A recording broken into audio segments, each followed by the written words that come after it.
Our last one, next steps to building your data capacity. You've mastered Excel, but Excel can't do everything. Can do a lot, but can't do everything. So what are the next steps of thinking about what you want to do with how you want to build your data capacity going forward? You probably have a data system we're in a large tribe with a lot of kids, but it's probably one that's been invested in substantially, and the option to buy another data system for child welfare is the place where you have to go. Because if one or two other programs, TANF of course comes to mind, but Manpower is another one. The what is it? I don't know what it's called anymore. The employment programs that are Federal Department of Labor requirements rule those data systems.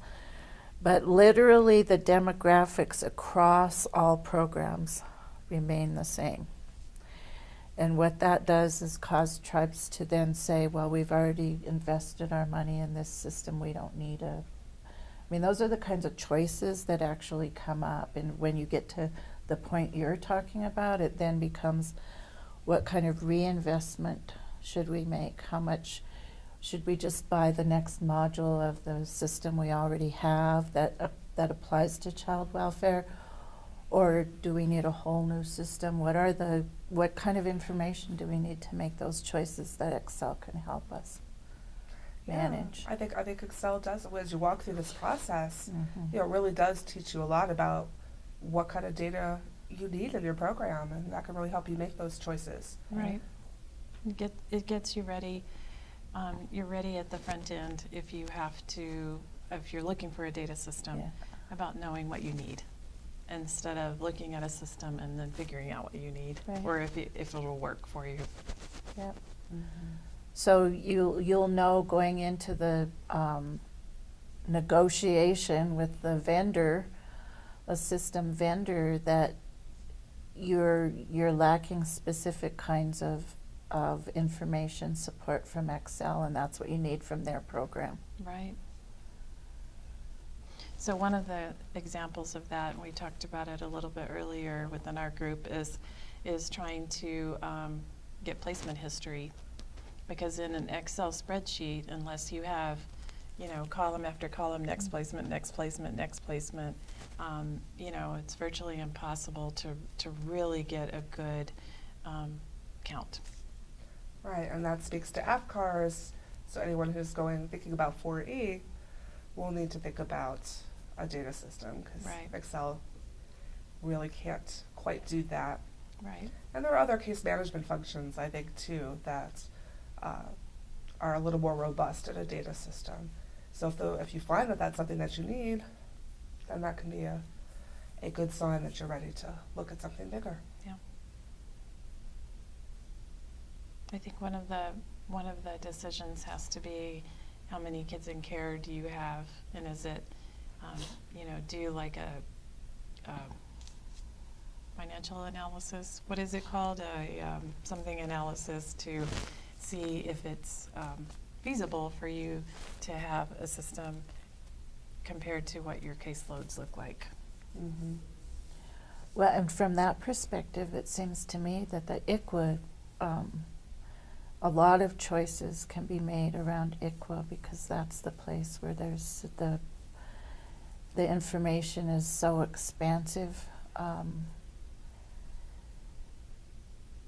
You could virtually build in hundreds of pieces of information that Excel can't handle. I mean, it's just too broad. It's way too broad to get a solid picture. And if you have a lot of investment in ICWA, you might want to take a look at how well Excel supports your needs. Right. Mm-hmm. The other part of it, though, that I don't know, I really see that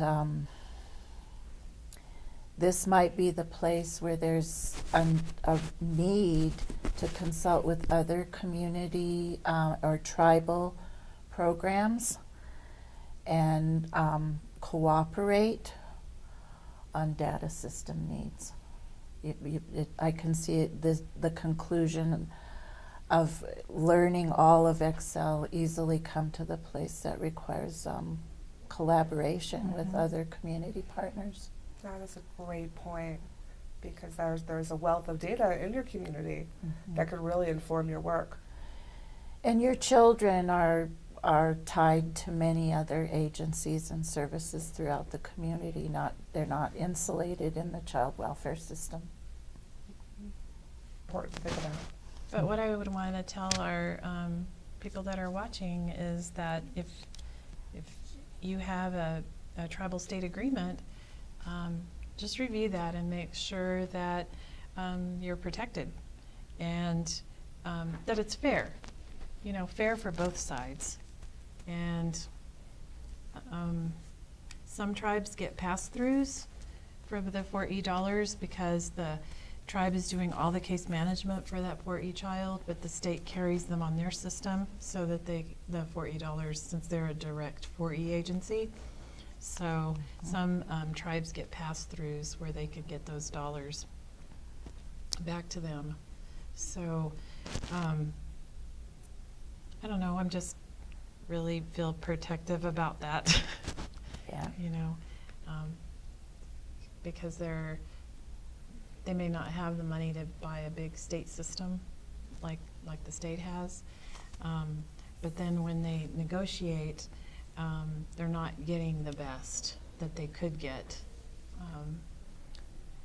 Not having reports, I think, is ridiculous. Not getting those reports. And I don't know. I kind of understand why tribes want their own, whether it's just a spreadsheet. One of my pet peeves for many, many years has been forms, collecting information that has no purpose. Every piece of data that you enter into a system should have a purpose, and it's a person's life generally, and there should be an absolute clear need for why that piece of information is in is on the internet, is out there in cyberspace. So that's another issue that comes up between tribal needs and the use of SACWIS systems. Any screen they look at is forcing them to enter information that they have no need for, but the state has to have, or Right. for their own purposes. Yeah. And conversely, they can't add anything. So if there are other things they want to capture, you can't add that to a state SACWIS system. Right. That's true. So either you have to keep that separately, which is a real pain, or you lose it. You lose that information. Yeah, it's the whole point we were talking about earlier of having a system that follows your business process and not vice versa. So they're using a system that wasn't built for how they do their work. Right. It's built for how the state does their work. Right. It's going to be very different. Right. And we've now come to the end of the series for now, and we thank you for being with us, and thank all of you with all your knowledge and experiences. And we look forward to getting feedback, and remember that you can ask questions. Thank you. Thank you. Thank you so much.